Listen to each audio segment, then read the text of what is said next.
함께 나누기 원합니다. 말씀은 마태복음 6장 9절에서부터 13절까지의 말씀입니다. 마태복음 6장 9절에서부터 우리 13절까지의 말씀을 우리 한 목소리로 같이 함께 읽으시도록 하겠습니다. 우리 주기도문에 대한 부분이죠. 마태복음 6장 9절에서 13절까지 말씀, 우리 지난주와 같은 본문이지만 우리 한 목소리로 같이 함께 봉독하시겠습니다. 그러므로 너희는 이렇게 기도하라. 하늘에 계신 우리 아버지여, 이름이 거룩히 여김을 받으시오며 나라가 임하시오며 뜻이 하늘에서 이루어진 것 같이 땅에서도 이루어지이다. 오늘 우리에게 일용할 양식을 주시옵고 우리가 우리에게 죄 진 자를 사하여 준 것 같이 우리 죄를 사하여 주시옵고 우리를 시험에 들게 하지 마시옵고 다만 악에서 구하시옵소서. 나라와 권세와 영광이 아버지께 영원히 있사옵나이다. 아멘. 오늘은 마태복음 6장 말씀을 가지고 뜻이 하늘에서 이루어진 것 같이라는 제목으로 함께 말씀을 나누겠습니다. 예전에 독일의 목회자 본헤퍼의 삶에 대해서 소개해 드린 적이 있습니다. 본헤퍼는 독일의 히틀러가 전쟁으로 세상을 아프게 할 때 나치에 대항하여 싸우다가 감옥에 갇히고 나중에 사형을 당한 목회자이죠. 이번 주 그분이 쓰신 그분의 삶에 대해서 쓴 나를 따르라는 책을 통해서 본헤퍼의 삶을 다시 생각할 수 있었습니다. 그런데 그 본헤퍼가 고난을 받을 당시 히틀러는 독일 사람들에게 오히려 교회에 열심히 출석하라고 격려했고 그 결과 독일의 교회 교인 수가 급증했다고 했습니다. 하지만 그들이 교회에 참석한 이유는 하나님 나라와 하나님의 이름을 위해서가 아니라 어떤 다른 목적, 자기들의 유익을 얻기 위해서 독일이라는 나라와 영웅 히틀러를 지지하기 위하여서 교회에 참여하고 들어온 것이죠. 그리고 그렇게 교회에 들어온 이들은 스스로를 행복하고 긍정적인 그리스도인들이라고 불렀다고 했습니다. 많이 생각을 하게 하는 부분입니다. 그 결과 당시 독일 교회는 성경과 그리스도보다는 자기들이 원하는 대로 편안하게 신앙생활하려 했고 하나님은 인종을 이렇게 구분하셔서 자기 독일인들은 축복하시지만 유대 사람들은 저주하신다고 그렇게 믿었습니다. 이러한 가정 속에서 히틀러의 보호 아래 독일 교회는 잠시 성장하고 혜택을 누리는 것처럼 보였지만 교회들 속에 하나님의 말씀과 십자가의 희생과 그 이름의 힘이 점점 흐려져서 결국 교회마저도 그 힘을 잃었다는 것은 역사가 잘 증명해주고 있는 사실입니다. 반면 그 차가운 현실 속에서도 하나님의 이름과 그리스도만을 고백하며 이 땅에 참 하나님의 나라가 임하기를 포기하지 않고 기도하며 희생했던 것이 바로 본헤퍼였습니다. 그리고 바로 그렇게 힘들고 차가운 현실 속에서도 그곳에 좌절하거나 타협하지 않고 머물지 않고 하나님의 뜻과 나라를 이루기를 인내하며 소망으로 기도하는 것이 바로 이 주기도문의 가장 중요한 핵심이고 또 주님의 마음이시죠. 특히 주기도문 중에서도 오늘 우리가 살필 하나님과 관련된 세 가지 기도는 예수님이 가지고 계셨던 기대와 소망을 잘 담고 있습니다. 그 세 가지 기도는 하나님의 이름이 거룩히 여김을 받으시고 하나님의 나라가 임하시며 하나님의 뜻이 이루어지기를 소망하는 기도이죠. 그의 이름, 그의 나라, 그의 뜻입니다. 흥미로운 것은 이 하나님과 관련된 이 세 가지 기도는 주기도문 뒷부분에 나오는 우리의 일용할 양식과 우리의 죄를 용서하시는 것과 우리가 시험에 들지 않게 해달라고 하는 우리를 위한 기도와 잘 대조를 이루고 있다는 것입니다.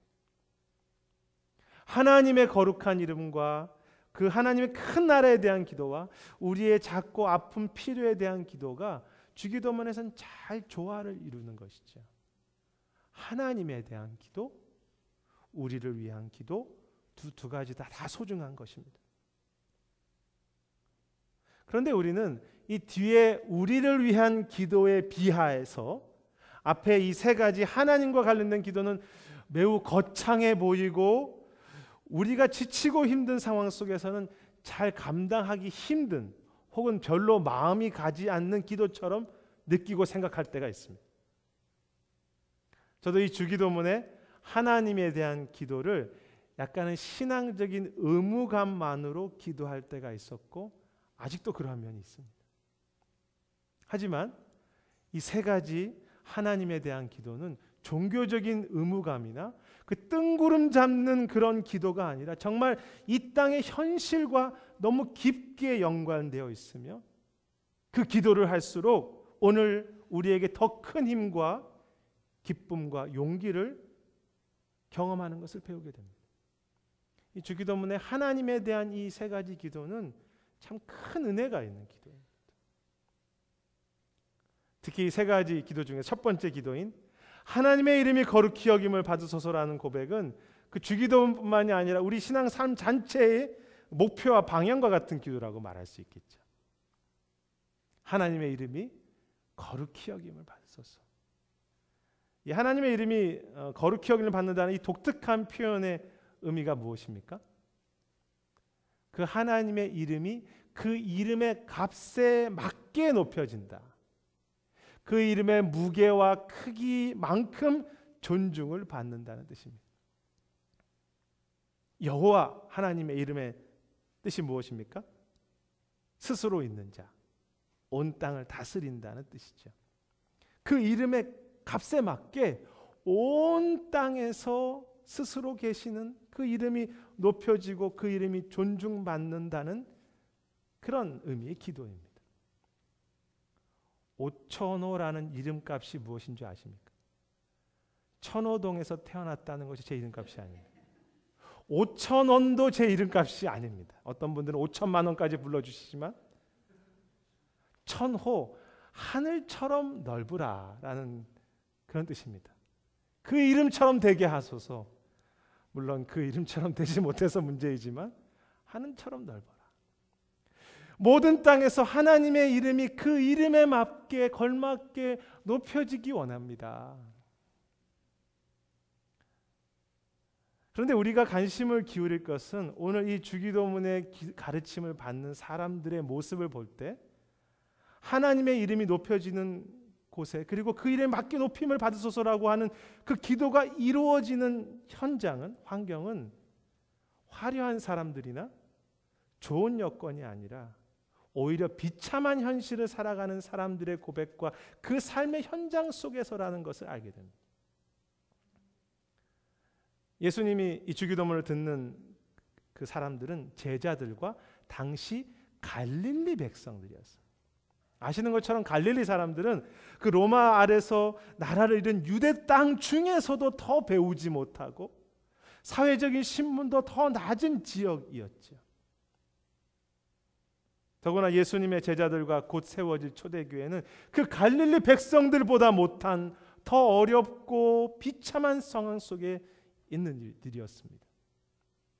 당시 기독교 역사를 보면 초대교회 성도들의 그 삶의 모습은 비참함 그 자체였어요. 평생 기독교인이라는 그 하나 때문에 오해와 박해의 표적이 되었고 지하 무덤 카타콤에서 몇십 년 동안 세상도 제대로 구경하지 못한 채 사는 이들도 많지 않았습니까? 그런데 주님은 바로 그 작은 갈릴리 마을 카타콤이라고 하는 그 약하고 아픈 삶의 현실 속에서 그 메마른 입술로 하나님의 이름을 영화롭게 찬양하고 하나님의 이름을 의지하고 그분만을 높이게 되기를 그곳에서 그렇게 되기를 원하시는 것이죠. 그리고 그것이 우리를 살리는 우리를 존귀케 하는 우리의 삶의 방향과 목표입니다.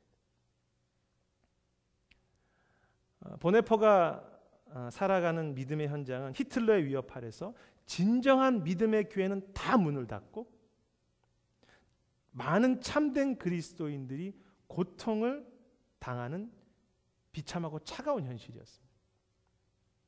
하지만 그가 그 나치의 감옥에 있을 때 주위 사람들은 그에 대해서 다음과 같이 기록했습니다. 그가 처음에 옥에 갇혔을 때, 감옥에 갇혔을 때 그는 잠시 낙담했지만 그 성경을 말씀을 인도로 삼고 하루하루를 기적으로 여기며 감사로 지냈다고 했습니다. 그는 잠시 환경과 그의 가족들을 잠시 염려했지만 하나님의 이름을 깊이 신뢰하며 즐거워했으며 그 감옥 속에서 자신은 늘 그 사랑하던 찬송가 가사를 품고 그 하나님을 찬양했다고 그렇게 기록되어 있습니다. 가장 어두운 곳에서 더 깊은 찬양을 배우게 됩니다.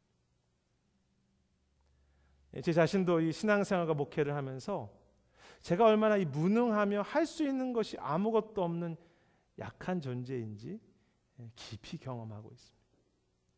하늘의 아름다운 것들도 잘 안 보이고 또 미래도 앞날도 잘 보이지 않는 그런 아픔도 있죠. 하지만 저는 바로 그 어두운 곳이 이 주기도문에 하나님의 이름이 거룩히 여김을 받으십시오라고 하는 그 기도의 진짜의 의미를 더 찬양하는 것을, 더 순종하는 것을 배우는 곳이라고 생각합니다.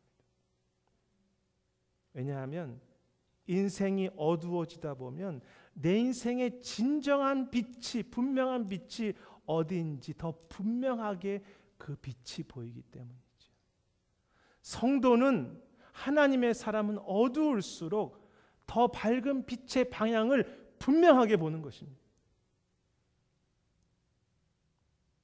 하나님의 이름을 높이고 존귀 여기는 것, 그것이 제가 존귀한 하나님의 아들로서 그 이름에 걸맞게 이 하루를 걸어가는 빛의 방향이고 제가 오늘도 사역하고 섬기는 유일한 의미이며 표대이죠.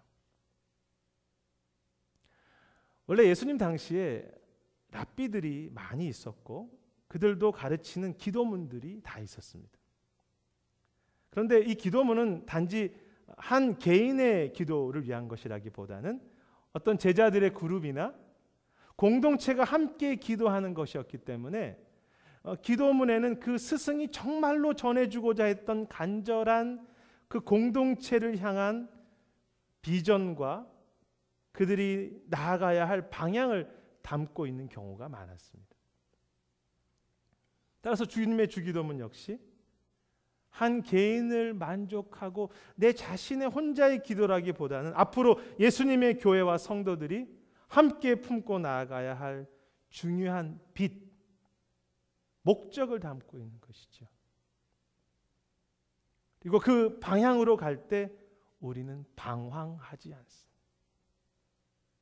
고통이 있건 즐거움이 있건 그곳에 주님의 이름이 거룩히 여김을 받으소서라고 기도하고 찬양하며 나아가는 것이 그 성도와 교회의 유일한 축복된 일이며 그곳에 진정한 기쁨과 힘이 있다는 이 진리를 잊지 않았으면 합니다.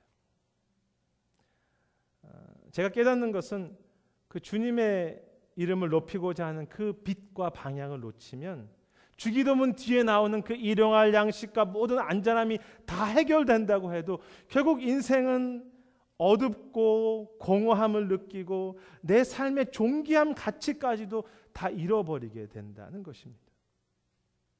많은 수고와 열심으로 살아가지만 그 많은 시간을 허비하고 무엇인가 비어있는 목적 없이 방황하는 것이죠.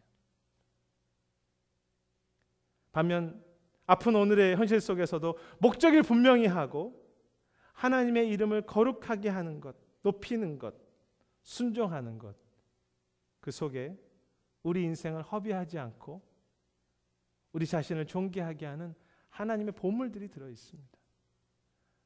그 아들이 아버지의 이름을 존귀하게 하면 그 아들도 함께 존귀함과 그 빛과 힘을 경험하지 않겠습니까?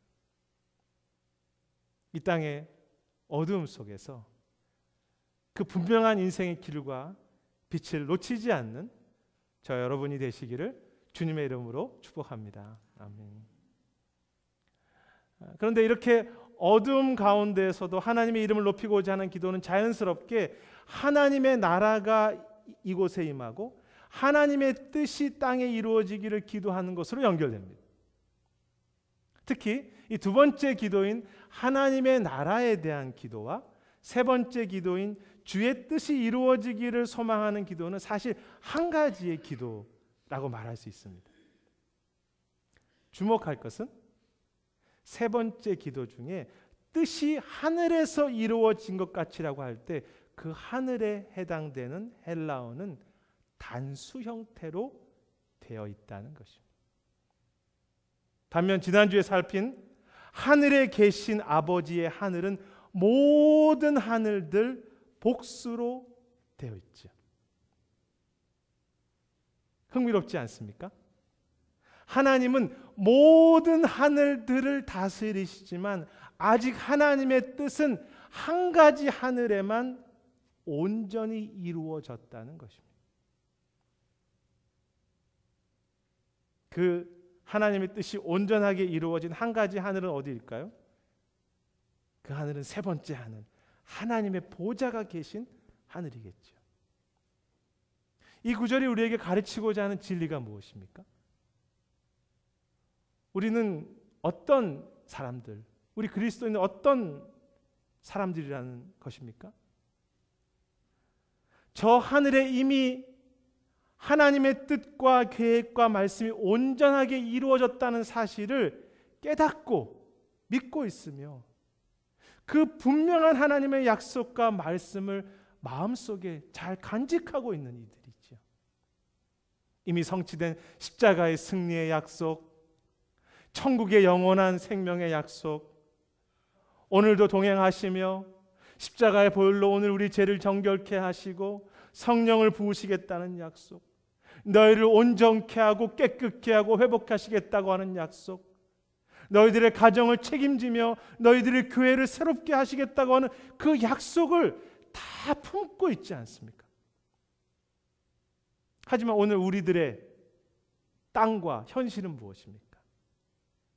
아직도 그 뜻이 온전히 이루어지지 않는 수많은 아픔과 문제들 속에 살아가는 것이 우리들의 현실이지. 하나님의 소중한 약속이 아직 이루어지지 않는 삶의 여러 가지 죄의 땅들, 연약함들,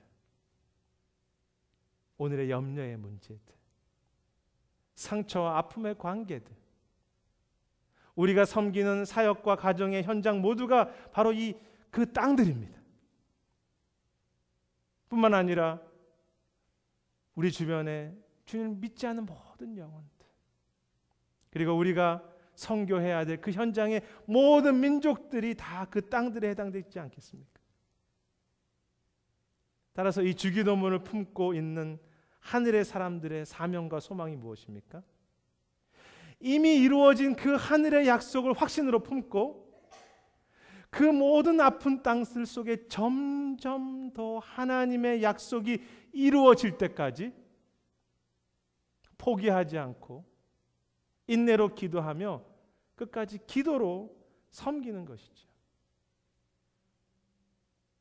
감사한 것은 그 약속을 진실하게 품고 기도하고 소망하는 백성들이 서 있는 그곳은, 그 땅은 환경이 어떤 것이든 두 번째 기도의 내용인 하나님의 나라의 그 임하는 은혜를 경험하게 된다는 것입니다. 즉 천국의 위로와 은혜는 부유하고 좋은 환경에서만 이루어지는 것이 아니라 가난한 삶 속에도 천국의 은혜와 평강이 있습니다. 즐거움 속에만 천국의 기쁨이 있는 것이 아니라 실패와 아픔의 그 현장 속에도 천국의 기쁨과 위로를 경험할 수 있는 거예요. 그것이 진짜 천국의 기쁨이죠. 애통하는 자는 복이 있나니 천국이 저희 것입니다. 따라서 천국의 기쁨은, 구원의 기쁨은 특별한 조건이나 어떤 사람들이나 환경에 있는 것이 아니라 진실하게 그 하늘의 약속을 내가 품고, 하늘의 약속이 이루어졌지요. 그것을 품고 그 땅에 서서 기도하는 성도가 있는 그 현장, 그곳이 바로 천국이 됩니다. 물론 완벽하지는 않습니다. 점점 이루어지는 것입니다. 모든 문제가 있는 모든 땅 속에 하나님이 나라가 점점 이루어지는 하나님의 약속과 뜻과 하나님의 나라입니다. 2차 대전 당시 본헤퍼와 교회가 속한 독일은 아픔을 당하고 있었지만 그 독일의 아픈 현장 속에서도 하나님의 나라가 임하는 것을 경험하게 됩니다. 특히 본헤퍼와 믿음의 사람들은 감옥에 있을 때 그곳에서도 하나님의 나라의 그 선하신 위로가 임하는 것을 경험합니다. 지난 우리 화요일 찾아가는 교회에서도 제가 잠깐 그 부분에 대해서 나누었지만 본헤퍼는 환경적으로 자유로운 몸이 되지 못했습니다. 너무 작은 독방에 오랫동안 몸도 제대로 가눌 수 없는 정도로 그렇게 갇혀 있었습니다. 하지만 그는 그 차가운 독방과 감옥에서도 하나님의 나라를 경험합니다. 그는 다음과 같이 고백합니다. 하나님의 선하신 힘이 고통 속에 있는 우리를 경이롭게 둘러싸고 있습니다. 그리고 그 힘 때문에 앞으로 일어날 일에 직면할 굳센 용기를 갖습니다.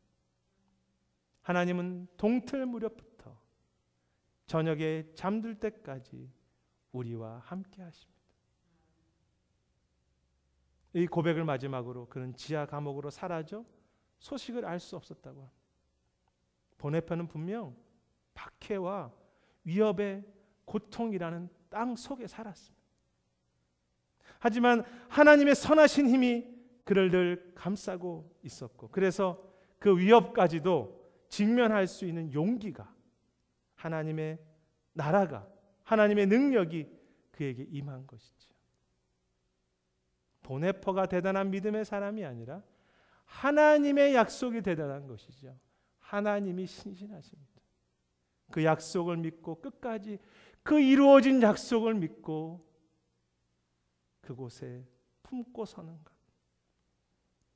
저는 오늘도 본헤퍼의 감옥에 함께 하시며 그 선한 힘을 주셨던 그 하나님의 나라가 우리의 차가운 땅, 아픔이 있는 모든 땅들에 임하고 계시고 감싸고 계실 뿐만이 아니라 앞으로 그 선하신 약속이 더욱더 점점 온전하게 이 땅에 우리의 마음과 우리의 가정과 교회 속에 더 커지고 완성되게 될 것을 믿습니다. 그렇다면 우리는 이 마지막 기도, 하나님의 약속과 승리가 하늘에서 이루어진 것 같이 이 모든 땅들 곳곳에 이루어지게 해달라고 실망하지 않고 소망으로 기도하고 헌신해야 하지 않겠습니까? 우리는 내가 원하는 멋진 모습의 하나님 나라의 열매와 환경 속에 들어가는 것으로 만족하고 멈추고 살 사람들이 아니라 내가 서 있는 이곳에 하나님의 뜻이 임하도록, 내가 서 있는 그 땅을 하나님의 나라로 만들어 가야 할 사명이 있는 사람들, 그 기쁨, 소망과 사명을 놓치고 내가 원하는 하나님 나라의 외적 환경만을 찾기 때문에 우리는 자꾸 낙심하며 방향을 잃어버리는 것입니다. 여러분, 주기도문을 생각하실 때 하늘과 땅 사이에 우리가 이렇게 홀로 서 있고 우리의 눈은 그 하늘에 이루어진 약속을 바라보고 우리의 손은 그 축복해야 될 땅을 향해서 넓게 펴고 쭉 펴고 서 있는 모습을 한번 이렇게 그려보십시오. 그것이 이 주기도문의 원래 그림입니다. 하나님은 우리를 하늘과 땅 사이에 세우셔서 우리의 기도를 통해, 우리의 사랑을 통해서 그 하늘에 이루어진 그 모든 뜻들이 이 땅의 곳곳에 점점 임하도록 그렇게 계획하셨습니다. 하늘과 땅에 우리를 두셔서 우리가 어떤 일을 열심히 하기 전에, 우리의 노력으로 무엇을 하기 전에 기도하라고 우리를 부르셨고 그렇게 디자인하셨습니다. 따라서 오늘 우리의 기도는 하나님의 뜻이 이 땅에 이루어지는 데는 없어서는 안 될 너무너무 결정적이고 중요한 하나님의 축복의 통로들이시죠. 우리가 얼마나 소중한 사람들이고 하나님이 부탁하신 이 기도의 사명이 얼마나 큰 것인데 우리는 그 기도의 사명을 너무 추상적인 것으로 만들어 버렸고, 주님의 몸된 교회와 성도가 얼마나 존귀한 자이고 왕의 자녀라는 그 직분, 그 소중한 사명을 너무 쉽게 생각하고 계시지는 않습니까? 왕의 자녀답게 살았으면 좋겠습니다. 하나님 우리의 작은 기도의 숨소리조차 결코 헛되지 않게 사용하실 것이며, 우리의 입술이 고백할 때 그 땅들에서 악한 것들이 물러가고 하나님이 뜻이 이루어질 것입니다. 저는 지금 이 시대, 이때가 우리가 정말로 특별히 교회와 하나님 나라를 위해서, 가정을 위해서 간절하게 정말로 마음과 뜻을 다해서 기도에 헌신하고 무릎 꿇을 때라고 생각합니다. 아침과 저녁에 2번, 아니 저녁에 9시에, 밤 9시에 저와 함께 시간을 정하시고 그 시간에 하나님 앞에 기도하는 것을 다시 헌신하는 그런 것을 참 결단하면 좋겠다, 그런 제 마음의 소망이 있습니다. 가능하면 밤 9시가 되면, 물론 상황에 따라서 여러분들이 정하는 시간도 좋겠죠. 아침이든 밤이든 15분이든 30분이든 주님, 그 온전히 이루어지신 모든 십자가의 승리와 약속과 우리 가정을 향해서, 우리 교회를 향했던 그것이 주님 조금이라도 점점 더 이루어지게 해달라고 그렇게 기도해야 될 때, 그것이 없이는 하나님의 뜻이 이루어지지 않습니다. 그것이 이 주기도부를 우리에게 부탁하신 주님의 안타까움이고 또 주님의 기대이고 또 주님의 소망이죠. 너희가 기도할 때 그 뜻이 이루어지게 될 것이다. 사랑하는 여러분, 하늘에서 이루어진 그 온전한 약속을 마음에 품고 우리 자신과 교회와 세크라멘토와 모든 열방을 위해서 정말로 기도하는 그런 사람들로 일어서 주시기를 부탁드립니다. 다른 일을 하기 전에 하나님이 그 기도의 일을 위해서 하늘과 땅 사이에 우리를 두셨습니다. 교회를 두셨습니다. 너희의 기도를 통해서 이 땅을 회복하기 원한다고 그렇게 계획하셨습니다. 다른 길이 있습니까? 기도에 도전하는 것. 주님, 주의 승리의 모든 약속들이 저 하늘나라에서 이미 이루어진 것을 저희가 압니다. 그러하오니 주님, 오늘 이 아픔의 땅들, 우리의 문제들, 우리의 교회들, 우리의 가정들, 주님 그 속에도 그 온전하게 이루어진 모든 십자가의 승리가 주님 점점 더 커지고 점점 더 온전하게 이루어지길 원합니다. 그 일을 위해서 주님 제가 헌신하겠습니다. 주님 제가 그 일을 위해서 희생하겠습니다. 결코 이 약속을 제가 포기하지 않겠습니다. 그때 주님께서 우리의 그 기도의 순종을 통해 하늘의 뜻이 그 약속대로 그 아픔의 땅의 곳곳에 이루실 것이며 그 일을 완성해 가실 것입니다. 말씀을 정리하겠습니다. 보네퍼는 다른 사람들의 도움으로 외국에 도피할 기회가 있었죠. 그런데 그는 외국에서 안전하게 살 수 있는 기회가 있었지만 조국 독일을 너무 사랑했기 때문에 그 땅이 어려울 때 그리스도의 사망으로 그들과 함께 하기를 원해서 다시 독일로 스스로 들어가 그곳에서 순교를 당한 것입니다. 그 땅을 너무 사랑했기 때문에.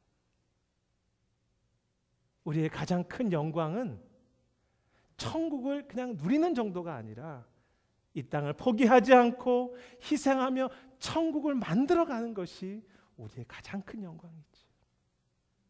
그가 순교했을 때 한 목회자는 그의 삶을 기억하면서 다음과 같이 말했습니다.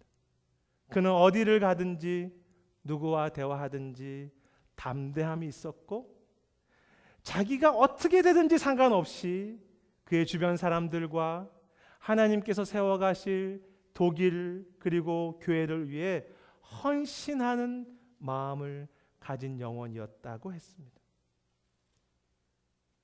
그 기도의 마음을 품은 희생하는 그 한 영혼을 통해 하나님은 하늘의 뜻을 그 땅에 이루셨습니다. 아니, 본해퍼가 희생하는 것 같았지만 사실은 그 본해퍼라고 하는 그 삶의 땅 속에 하나님의 뜻이, 하나님의 나라가, 하나님의 위로가 온전히 임한 것이죠. 그것이 비밀입니다. 그리고 그렇게 박해받으면서도 이 주기도문을 진실하게 했던 사람들이 바로 이 주기도문을 들었던 갈릴리 사람들, 제자들, 초대교회지 않습니까? 초대교회 대부분의 성도들은 앞에서 말씀드렸던 것처럼 심하게 박해를 받았고 지하 동굴 카타콤에서 고통받았으며 때로는 순교의 자리를 이룰지라도 이 주기도문의 하나님의 나라, 하나님의 뜻, 하나님의 이름의 기도를 언제나 진실하게 드렸다고 했습니다. 그리고 그 카타콤의 신앙이 기독교 역사 속에서 가장 건강하고 힘있는 하나님의 신앙이었습니다. 주님 말씀하십니다. 너희는 기분이 좋을 때나 마음이 생길 때 기도하는 것이 아니라 언제나 이렇게 기도하라. 하늘에 계신 아버지여, 이름이 거룩히 여김을 받으시며 주의 나라가 임하시며 하나님의 뜻이 하늘에서 이루어진 것 같이 오늘 이 땅에도 점점 이루어지게 하옵소서. 그 기도의 요청 앞에 우리는 무엇이라고 대답하고 싶으시며 어떤 결단을 하시겠습니까? 우리의 삶과 사역의 현장은 그렇게 쉽지는 않습니다. 어둠과 차가움이 다 있습니다. 그러나 우리는 비록 그 차갑고 힘든 삶 속에 살지라도 하나님의 약속, 하나 천국의 소망을 품고 있는 그것이 이미 이루어졌다는 것을 깨닫고 마음에 품고 사는 참 소망의 사람들, 믿음의 사람들, 하나님의 자녀들이 아니십니까? 그렇다면 어느 곳에 있든지 그 차가움 속에서도 하나님의 이름이 거룩히 여김을 받으시라고 찬양하고 기도하며 그 하늘에서 이루어진 뜻을 마음에 품고 이 땅의 아픈 현실 속에 들어가 함께 울고 기도하는 신앙이 되어야 되겠죠. 우리의 기도를 통해 우리가 선 곳을 하나님 나라로 만드는 참 하나님의 백성과 교회가 되시기를 소망합니다. 근데 정말 하나님의 이름, 하나님의 나라, 하나님의 뜻이 우리가 삶의 모든 현장 속에 더 명확하게 드러날 것이며 그 하늘의 위로, 그 하늘의 진정한 위로의 힘이 우리를 둘러싸고 감싸실 것입니다. 또한 가난하든 부유하든 약하든 강하든 상관없이 우리가 서 있는 그 모든 땅 속에 그 주님의 나라, 그 주님의 뜻이 온전히 점점 더 이루어지는 진짜 기독교의 기쁨과 감사를 누리게 될 것입니다.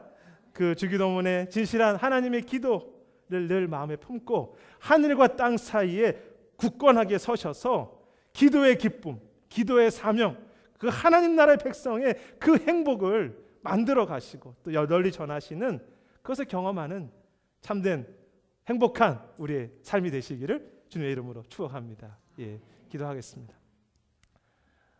하나님, 우리는 알고 있습니다. 이미 십자가의 승리도 알고 있고 주의 약속도 모두 알고 있고 그러나 주님 그것이 아직 우리 삶에 이루어지지 못한 것을 압니다. 주님 그 기도를 위해서 그것의 이름을 위해서 우리를 부르셨사오니 하늘에서 이루어진 것 같이 이 땅에 세워지도록 그 땅의 중심에 서서 우리가 서 있는 그 땅을 하나님의 나라로 만들어가는 사명의 사람들, 힘 있는 사람들, 참 천국의 사람들이 될 수 있도록 은혜를 더해 주시옵소서. 감사드리고 모든 말씀 예수님 이름으로 기도드립니다. 아멘. 다 함께 일어서